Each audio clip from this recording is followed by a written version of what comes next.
Dustin Tibbetts here, financial advisor with Jazz Wealth Managers. How you doing today? Good, right? Because like you see some of the stuff pulling back in the market. Do you have a little cash like in your 401k? Maybe you have it in a money market fund, in your IRA or Roth. We manage our own portfolios here at Jazz. We have about $500 million in the various funds. And currently we have anywhere from 7 to 10%, just depends on which fund it is, in cash. Well, let's talk about that today. Why would we do that? And number two, how do you invest cash on a pullback, right? Number one question I get when it comes to the markets from clients, how do you define a pullback and what does that mean? Like, how will you take action? There has to be a strategy there. So let's go through some things. All right. First up, what I wanted to show you with the S&P is we've had this nice rally off the April tariff tantrum kind of a thing that we went through. Nice rally with a good pace. And I'm just drawing lines for the simple reason to show you the change in pace there, right? We come over here over the last couple months and into this year so far, tightening pace, tightening range. We're not progressing very much. If you didn't invest it around Christmas, you haven't noticed any gains at this point. If you didn't invest it around Thanksgiving, you haven't really noticed any gains, right? So not that most of you just started, but that's the case. Well, if we look inside the S&P, there's now this spread starting to happen. So when we talk about a pullback in the S&P, has there been one? No, not really. Not much of anything. We only had a 5% pullback back here. So now inside, if we take every single 505 stocks that are in there, at least the performance that's reported, we go, okay, year to date, how is it doing? 57% of the S&P stocks are actually outperforming the index. Okay, that's good news, right? Hopefully you own some of them and own hopefully a lot of them, right? They're outperforming. 90 stocks are beating or up 10% or more year to date, right? So there's some really good stuff going on out there. What I want to point out is over here, there's some things weakening. Notice how everything's not on the same page. Not everything's moving together. It's not an index buyers type market. We would say that when people throw their hands in the air and they say, I'm not going to pick stocks to build my own portfolio. I'm just going to pick the S&P and assume I can't do any better. So we're not in that type of market right now. And as we look further, we're going to say, okay, do I invest cash now in maybe some of these stocks that have pulled back, or if you like momentum, over here with the stocks that are rallying? What do you do? Most people say, hey, when the S&P falls 5 or 10%, let's put a little cash to work. Well, that's fine if the S&P as a whole falls 5 or 10%.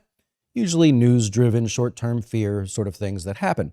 If that happens, then you don't have to guess. Right? I'll just buy the S&P, or I'll buy the NASDAQ, or Russell 2000 actually outperforming. And so if that's your thing, that's what you do. All right.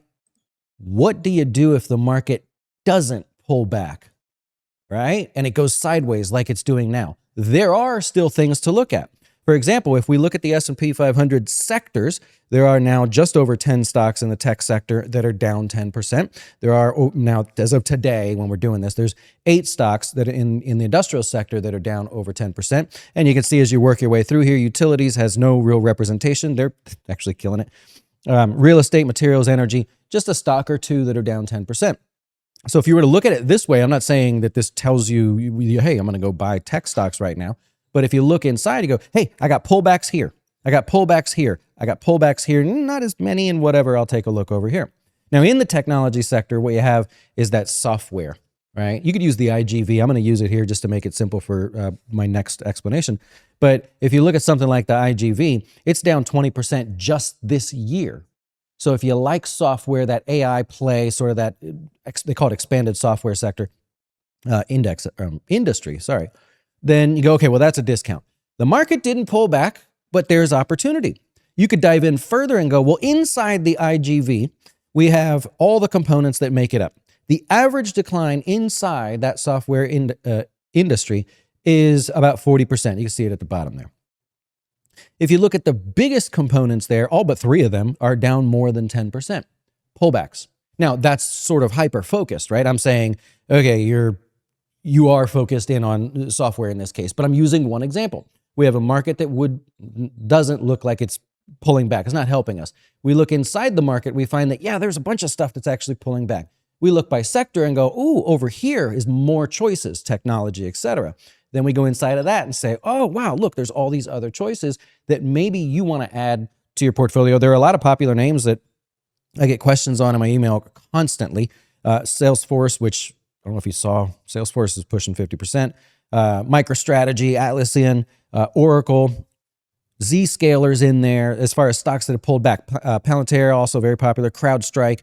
These are names that people have been adding to and names that you'll recognize. So when I make a video to explain like the process of how to invest cash on a pullback, I want to use stuff that you know. I'm not saying this is ideally the way to go. So what do you think from here? Do you think that the market will pull back? And now you know that if it does, and you're an index player, well, that's a pretty easy thing to do, right? You now know that, hey, wait a minute, the market's not pulling back. There's got to be something that's pulling back. And just recently, there was not. Now, we have choices. Now you can go inside of there and sort of build your portfolio from that point of view if you like buying things that are cheap. I like buying things that are cheap, and so that's how we look at things. If you want us to help you out or do it for you, jazzwealth.com, we actually manage our own funds. There are no expenses. They're free to be a part of us here at Jazz. It's just like our passion. It's what we love doing. In the meantime, we love to help you get your dough straight with anything and everything that has to do with your wealth. That's part of our business here as you work with us. Hope you'll check us out. Schedule a call, jazzwealth.com, or check us out online, jazzwealth.com. That's the website, again, that I keep saying.